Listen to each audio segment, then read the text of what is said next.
श्रीराम समर्थ. 28 फेब्रुवारीचे प्रवचन. भगवंताजवळ नामाचे प्रेमच मागा. भगवंतापाशी मागणे करताना काय मागाल तुम्ही त्याच्याजवळ नामाचे प्रेमच मागा. दुसरे काही मागू नका. देवाजवळ मागणे मागताना चूक होऊ नये. एखाद्या शिक्षकाने विद्यार्थ्यांना वर्षभर उत्तम रीतीने शिकविले. परीक्षेच्या वेळी परीक्षक कोणते प्रश्न विचारण्याचा संभव आहे हे सांगून त्याची उत्तरेही सांगून ठेवली. पण परीक्षक परीक्षा घ्यायला आला असता प्रश्नांची उत्तरे विद्यार्थ्यांनीच द्यायची असतात.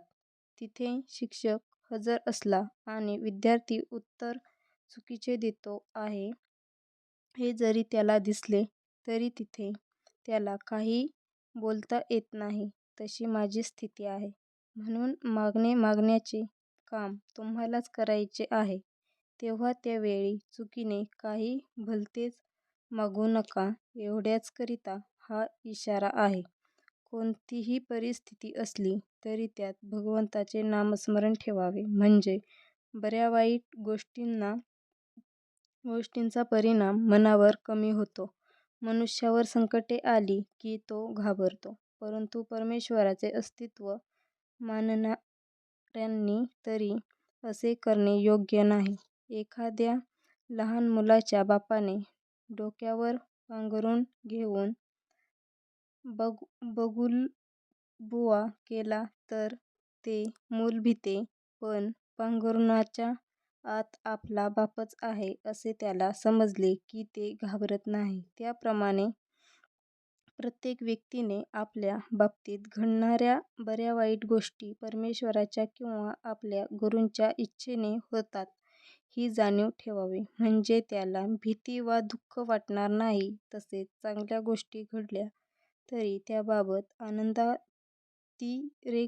होणार नाही. याकरिता सदासवरकाळ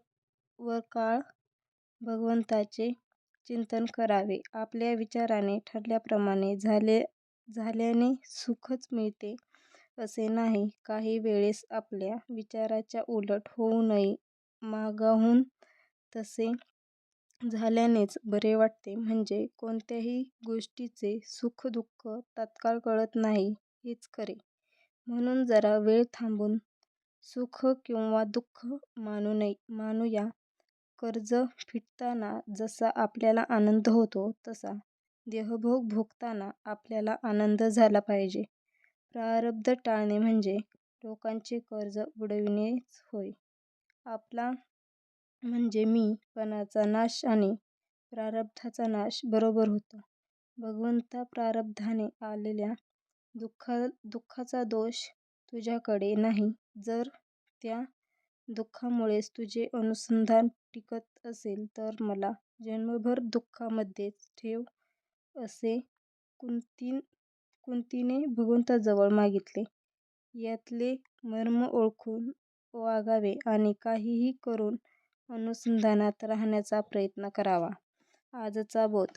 भगवंताला अशी प्रार्थना करावी की देवा, प्रारब्धाने आलेले भोग येऊ देत, पण तुझे अनुसंधान मात्र चुकू देऊ नकोस.